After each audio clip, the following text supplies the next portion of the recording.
Jose. Hi, my name is Christian.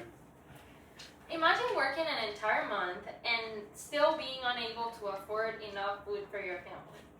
Imagine graduating as a doctor and after working so many years only being able to afford a bike to go to work. Imagine waiting in line without knowing whether the store would have chicken, medicine, or basic hygiene products. And imagine being afraid to criticize the government responsible for those conditions because of you could go to jail or even get killed. Some Americans believe that socialism or communism could solve inequality, unaffordable healthcare, low wages, and rising of the cost of living. These problems are real.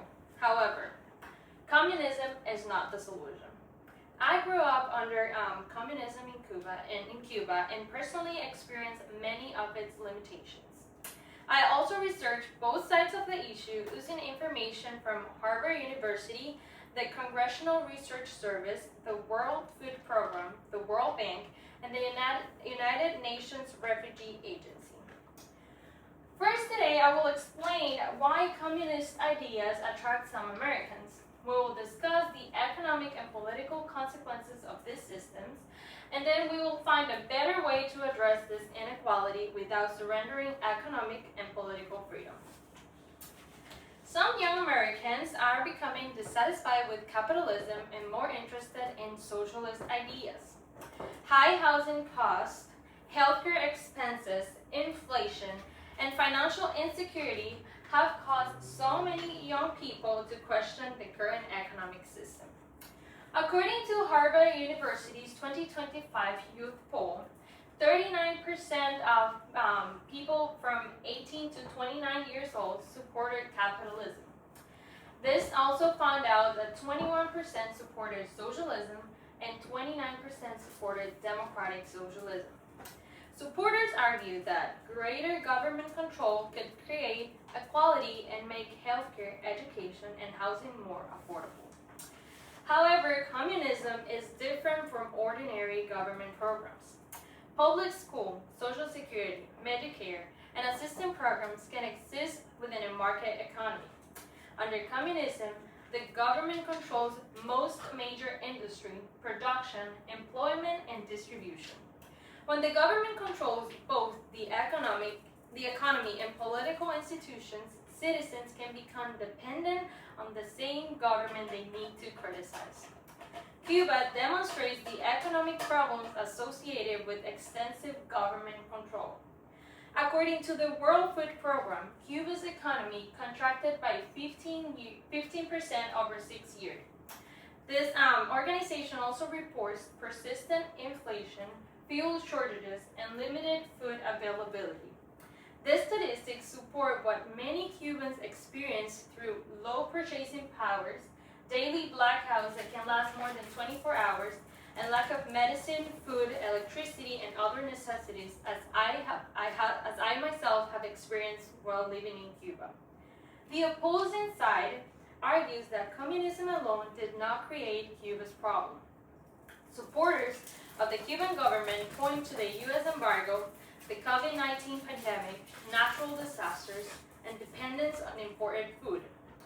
These outside pressures have harmed Cuba, but they did not fully explain decades of weak production, limited private enterprise, political repression, and dependence on government distribution. Now that we understand these problems created by concentrated political and economic power, let us consider a better solution. The United States should address inequality without adopting communism. Rejecting communism does not mean ignoring poverty, expensive healthcare, and low wages or unfair working conditions.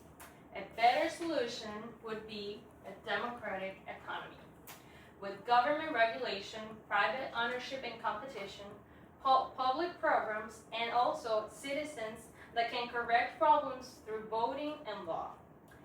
Economic reform should preserve individual freedom. Those solutions should protect private property, freedom of speech, independent journalism, competitive elections, and the right to criticize the government. Now that you have heard the problem and the proposed solutions, let's visualize the consequences of each path. United States placing most businesses, employment, prices, and production under government control. At first, leaders can promise equality and security. Later, shortages develop because government production does not match people's needs. Citizens become dependent on the government for employment, food, housing, and information. And then criticizing failed policies could threaten their opportunities or even freedom. Now imagine a different future where Americans address poverty, healthcare costs, housing expensive, and inequality through democratic reforms. We would have a stronger economy, entrepreneurship, and hold corporations and political leaders accountable when they do wrong path or wrongdoings. They improve the country while preserving private property, elections, and freedom of expression. Communism may promise equality, but equality is meaningless when people lose opportunity, choices, and freedom.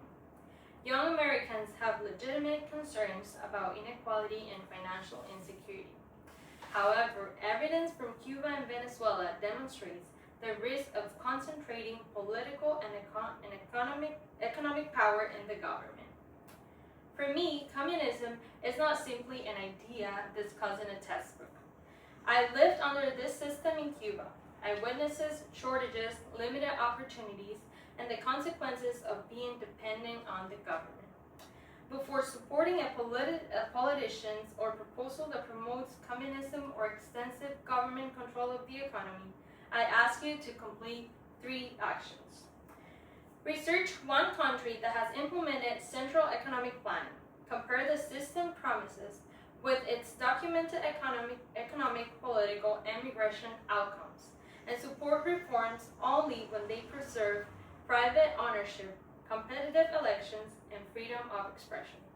We should build a country where fewer people struggle. We should never attempt to create equality by taking away the choices, opportunities, and freedoms that allow people to improve their lives. Thank you.